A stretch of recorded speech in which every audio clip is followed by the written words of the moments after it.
Day 2. Rise and shine, it's time for day 2. Oh, would you look at that? Jonathan defeats Clown in a fight but spares his life. That's remarkable. Very remarkable. I guess John is kind of tired of, seeing dead bodies everywhere, if you know what I mean. Brandon overhears Chino and Morgan talking in the distance. What are they plotting? He might ask himself. Head from Corn has a similar thing going on. He overhears LeJohn and Tony talking in the distance. Interesting, you know, there's some conspiracy stuff going on here, it seems. Or, you know, could be the case. We're not sure. We don't know what they're saying exactly.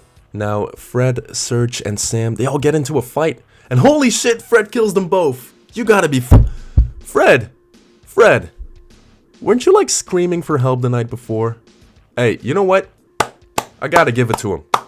The Durst is on the loose.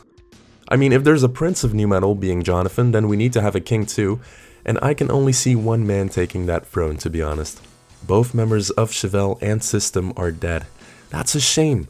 Emily Armstrong steals from Morgan Lander while she isn't looking. She does not give a fuck. Ooh, I think this is the first time we see Wes do something, you know, rather stupid. He injures himself. Max, on the other hand, he's a handyman. He can make a slingshot just like that.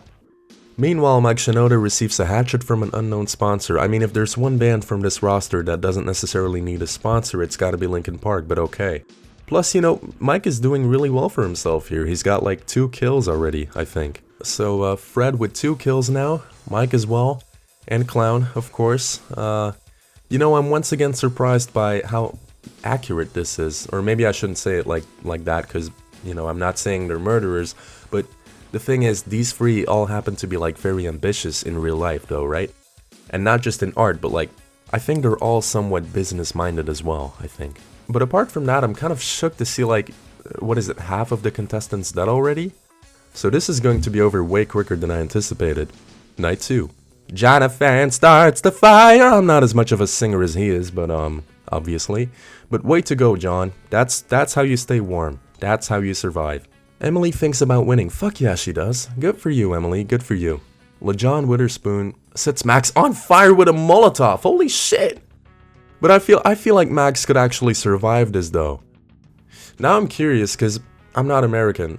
So genuine question here for everyone here who happens to be American.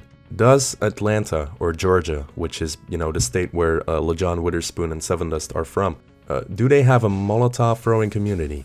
Let me know in the comments. Alright, these guys are all telling each other ghost stories, which is just the cutest thing, isn't it? Mike fends Morgan, Head, and Clown away from his fire. He's such a natural born winner. Brandon receives a hatchet from an unknown sponsor. Good. Wes Borland is awoken by nightmares. He seems like the type of person to, because I think he's a painter too, like he does all sorts of art. But I feel like he would, have nightmares because of his own artwork, like see his own artwork come to life in front of him during a nightmare. Day 3. Morgan Rose steals from Clown while he isn't looking. Let's hope Clown doesn't find out because he is a killing machine. He's ruthless. He, you know. But I also kind of feel like he's maybe not in the mood anymore. LeJohn Witherspoon practices his archery. Is archery big in Atlanta? Once again, let me know in the comments. People from, I mean, you don't even have to be from Atlanta, Georgia, whatever. You can be from anywhere in the US. Is archery a big thing there? Emily Armstrong scares Wes Borland off. Yeah, I mean, you know what? I think he's still somewhat hallucinating as a result of the nightmares he had. The, like, self-induced nightmares, you know? I can imagine any encounter would have scared him. Jonathan sprains his ankle while running away from Head. Oh, snap, we got some infighting. We got one band member, you know, trying to hurt one of the others. I think that's a first, if I'm not mistaken. Brandon once again receives an item from an unknown sponsor. He's just, he's going through the simulation with like nothing but rainbows and butterflies on his mind. He's definitely going for like a pacifist playthrough.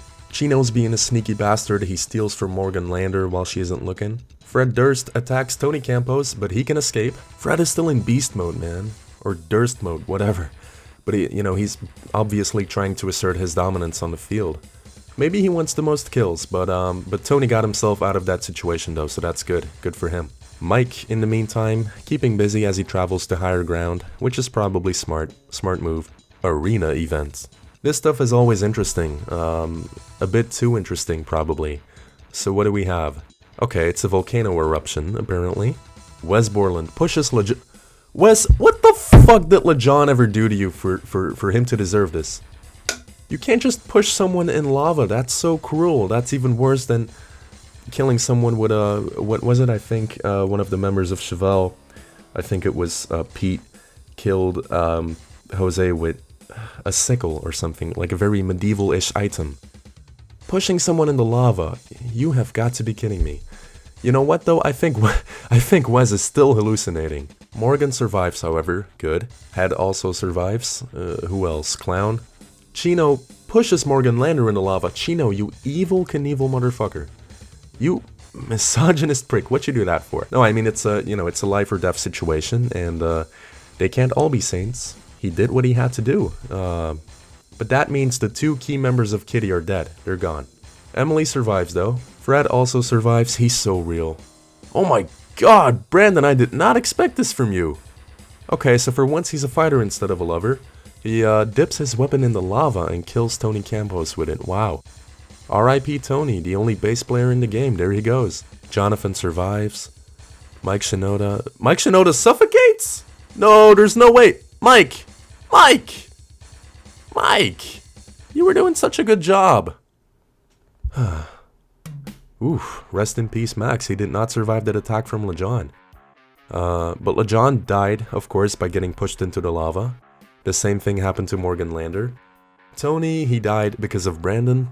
Mike, I can't believe he suffocated. What a way to go after such a run. Let's do another overview. So, Fred and Clown both have 2 kills. Wes and Chino both got 1. Oh, and Brandon, of course. Didn't take him for a violent guy, but it definitely happened. And then we got the peace-loving people. Both members of Korn are still alive, actually. That's cool. That's awesome. You know, it's as if the game knows that these were most likely the first musicians to really take that Mr. Bungle, Rage Against the Machine, and Primus influence, some other bands too, and really make something out of it that opened the door for everyone else here, so it's as if they're being protected. But it's good to see Emily and Morgan Rose are still alive as well. Dude, like, when did Mark even die? Was that like at the very beginning? Was he one of the people who got killed instantly? I don't even remember. Night free. Nighttime again. You would think the night would be deadly, but look, no. Chino and Wes huddle for warmth. You love to see it. They know the importance of body warmth. Clown receives clean water. I think he wants to win. I think he knows he's gonna win. Even though he's being very low-key right now. Yeah. Okay, and Brandon is back to doing some Brandon Boyd shit again. Yeah, go look at the night sky. Go dream of outer space. Jonathan screams for help. Morgan, Fred, and Emily discuss the games and what might happen in the morning. Well, I'm glad Fred didn't instantly kill him, because he would. You know, he's the new killing machine here. And Head tries to treat his infection. Ooh, when did he get infected? Because I remember Jonathan ran from Head once. Anyway, I hope he can treat it successfully and doesn't die. The Feast. The cornucopia is replenished with food, supplies, weapons, and memoirs from the tribute's families. Head decides not to go. I mean, he's already infected, so he can't take any huge risks. Chino, on the other hand, once again not giving a fuck. He's not scared of anyone. He just stuffs a bundle of dry clothing into a backpack before sprinting away. Be quiet and sprint, he thought. Clown said... What the fuck?! Clown sets an explosive off, killing Emily, Brandon, and Jonathan.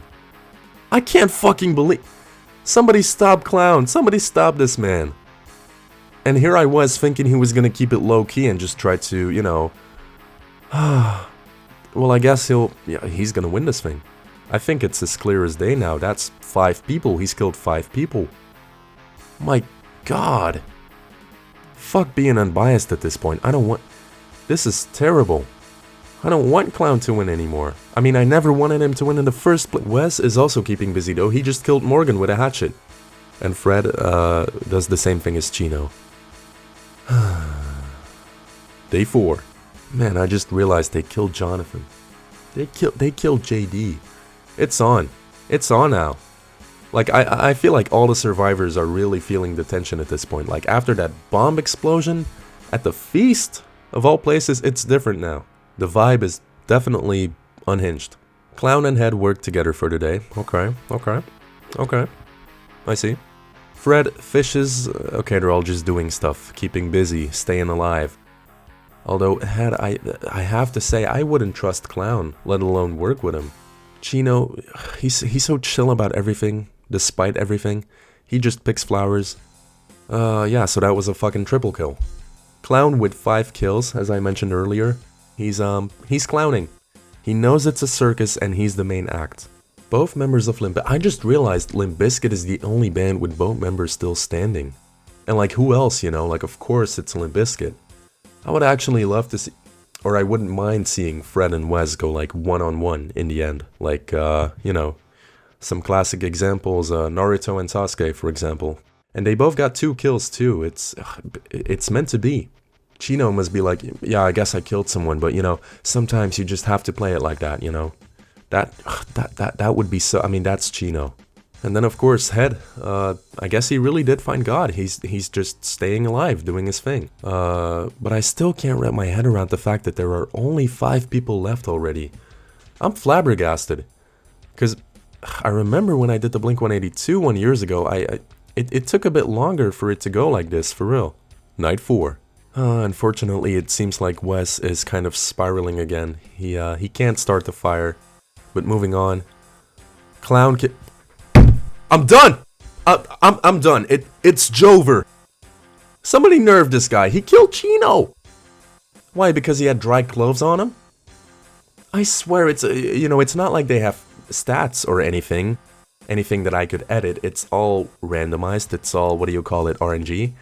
All I did was type in the names and add photos. That's all you do. But this is ridiculous. I can't do anything about the fact that Clown killed 6 people. Oh my god. Fred is also struggling to start a fire. The Biscuit is struggling, but they still have each other, at least. The iconic duo is still thriving. Maybe not thriving, but surviving. Head can actually start the fire though. Awesome. Day 5. There we go. That's what I like to see. God damn it. I mean, fuck. You hate to see it because deep down inside, I don't want any of these people to die, but Head finally took care of Clown. But let's just say he was forced to take down Fred Durst as well. So basically, I have mixed feelings about this one. I just want to give a shout out to Fred for not only for making huge crowds all around the world go nuts to this day, but I want to say back in like 2012, this one documentary came out. I think it was about metal in general, and it had a really, it's on YouTube, it had a really just all around disrespectful episode about nu metal. Then again, this was 2012. I mean, I was a bit too young. I was still, you know, I was just listening to Skrillex all the time. But I do know that that was probably one of the worst times to call yourself a nu metal fan, maybe even the worst. But at the end of the episode of that documentary, the interviewer asks, you know, some of the big guys like Jonathan and Chino, he asks all of them the same question, something like, are you proud of being a member of the nu metal community? And I genuinely think Fred was maybe not the only artist, but he was certainly in the minority of people who were like, I'm super proud to be a part of the community. Anyway, rest in peace, Fred. Wait a second. No! No, I shouldn't have said that Wes was spiraling. I shouldn't have said that. Oh, Wes, what have you done? I can't believe you've done this. So that means... So, okay, hold on a second. Fred is dead. Clown is dead. Both taken down by Head. Wes... Head from Korn. Head from Korn has done it. And you know what? You know what? I genuinely believe there couldn't have been a better winner. This guy pretty much kept it low profile throughout the entire simulation. And he did what he had to do at the very end. At the very end. He got into a fight and took care of business. Now that's a champion in my book. Head from Korn, everybody. I'll just let you study these final images. Goodbye.